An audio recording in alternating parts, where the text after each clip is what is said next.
संघर्ष हमारा नारा है। जय जवान जय किसान, जय जवान जय किसान। काला कानून वापस लो, काला कानून वापस लो, काला कानून वापस लो,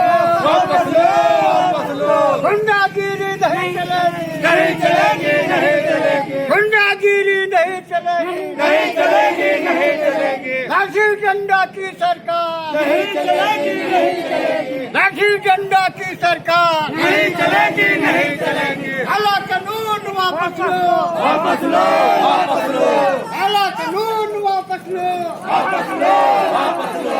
कौन बनाया हिंदुस्तान? भारत का मजदूर किसान। कौन बनाया हिंदुस्तान? भारत का मजदूर।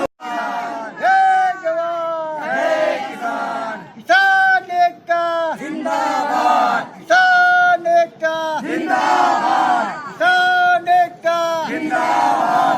कौन बनाया हिंदुस्तान? भारत का मजदूर किसान। कौन बनाया हिंदुस्तान? भारत का मजदूर किसान। जब तक दुखी किसान रहेगा, धरती पर तूफान रहेगा। जब तक दुखी किसान रहेगा, धरती पर तूफान रहेगा। जोर जुर्म के टक्कर में संघर्ष हमारा नारा है। जोर जुर्म के टक्कर में संघर्ष हमारा नारा है। काले कानून वापस लो, वापस लो, वापस लो, काले कानून वापस लो, वापस लो, वापस लो, काले कानून वापस लो, वापस लो, वापस लो।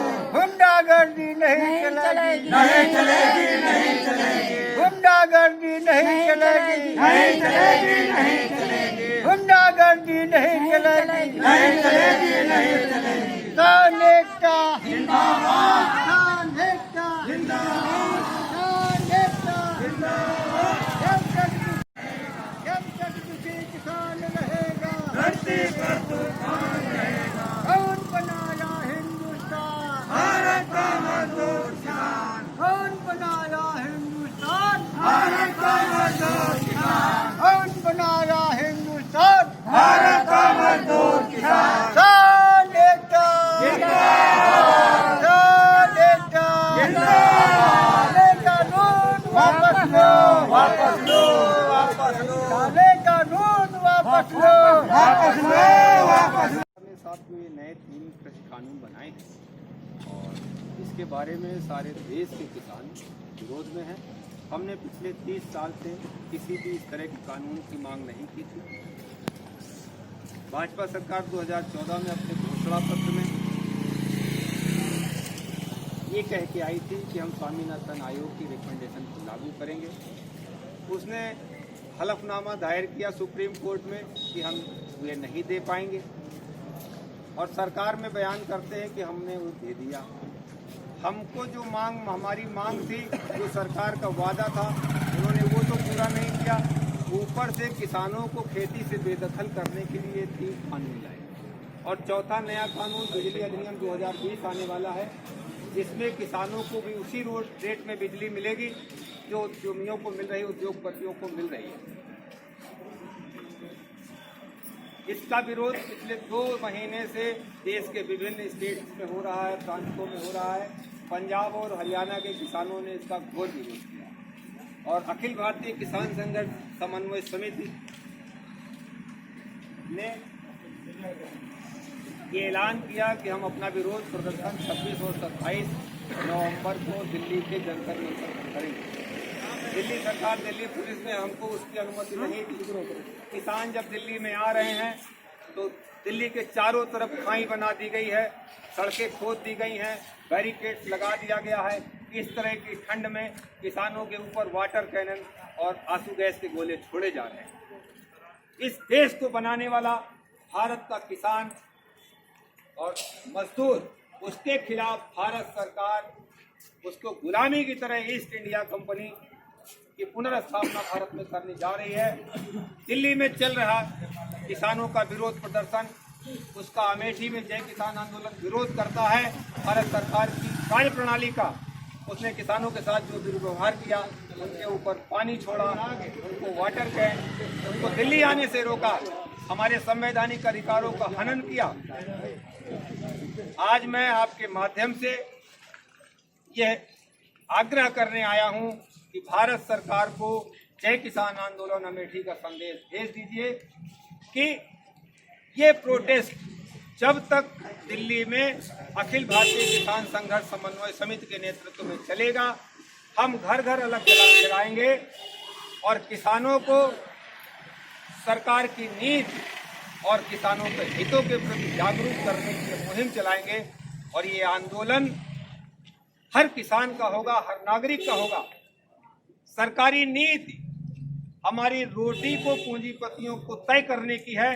जैसे पेट्रोल और डीजल का रेट रात में 12 बजे सरकार को तय कर दिया जाता है और सवेरे जब मैं जाता हूं तो हमारे पेट्रोल और डीजल का रेट बढ़ा हुआ होता है। उसी तरह किसान की नीति है कि पूंजीपति अब आम आदमी की थाली की रोटी की कीमत रात 12 बजे तय करेंगे। जब वो सुबह सो के उठेगा तो उसको पता चलेगा कि आज हमारी थाली क्या भाव है। इस संदर्भ में मैंने पूर्व में जिलाधिकारी महोदय को एक ज्ञापन संबोधित किया था भारत सरकार को भेजने के लिए। पुनः मैं आपको वो ज्ञापन दे देता हूं। यही पत्रक है जो हमारा ज्ञापन है।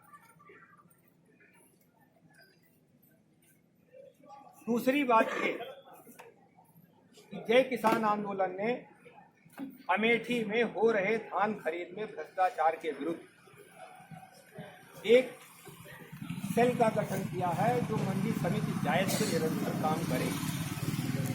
वहाँ के जो 3 सरकारी क्रय केंद्र हैं, विपणन शाखा, FCI और मंडी समिति, वहाँ पर जब किसान अपना धान बेचने का नंबर लेने के लिए आते हैं तो वो उनसे कहते हैं कि आप जाइए, आप उधारी में बेचिए, आप जायज में बेचिए, आप निगोहा सहकारी समितियों में बेचिए। वहाँ लोगों का पैसा 3-3, 4-4 महीने नहीं मिलता। मैंने महात्मा सिंह SDM साहब से इस बारे में बात की। वो कहते हैं कि बिल्कुल आप मंडी भेजिए किसानों को, लेकिन मंडी में जो केंद्र हैं वो किसानों को वापस करते हैं, नंबर नहीं देते हैं। कंटिन्यू शिकायत आ रही। और सफ़ेद धान किसान लगाता है और उसके लागत महंगी आती है क्योंकि वो असिंचित क्षेत्र में बोता है और सफ़ेद धान नहीं लिया जा रहा है। 1100-1200 रुपए में किसान का धान बिक रहा है, वो बर्बाद होने की कगार पे है। उसकी पूंजी नहीं निकल रही है। जिस खेत में 10,000 रुपए की लागत आई उसका धान 8,000 रुपए का बिकने को राजी नहीं है। ऊपर से सरकारी क्रय केंद्रों पर सफेद धान नहीं खरीदा जा रहा है। आप इसके बारे में निश्चित व्यवस्था करिए कि सभी प्रकार का किसानों का धान खरीदा जाए। आज भी मैंने जाके किसी केंद्र पर सुबह कहा था हमारा 25-30 कुंटल धान है, कहना पहले आदेश लेकर आइए।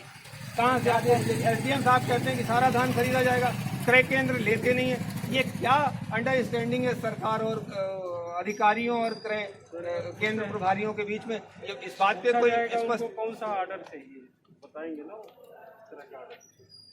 हम लोग तो SDM साहब के आदेश पर ये कौन सा गांव है इधर से जब हम लोग जायज से गोरियाबाद को जाते हैं?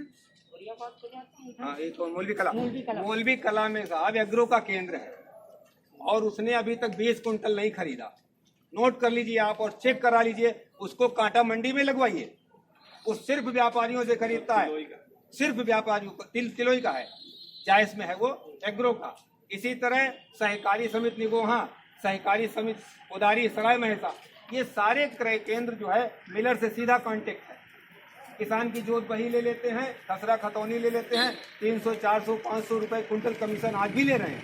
पैसा बेशक किसान के खाते में जाता है, बट उसको इतना पीड़ित कर रहे हैं, उसको नंबर नहीं देते हैं, फलाना करते, धमाका करते हैं। अंत से बाध्य होकर वो व्यापारियों को बेचने को मजबूर हो रहा है 1200-1300 रुपए।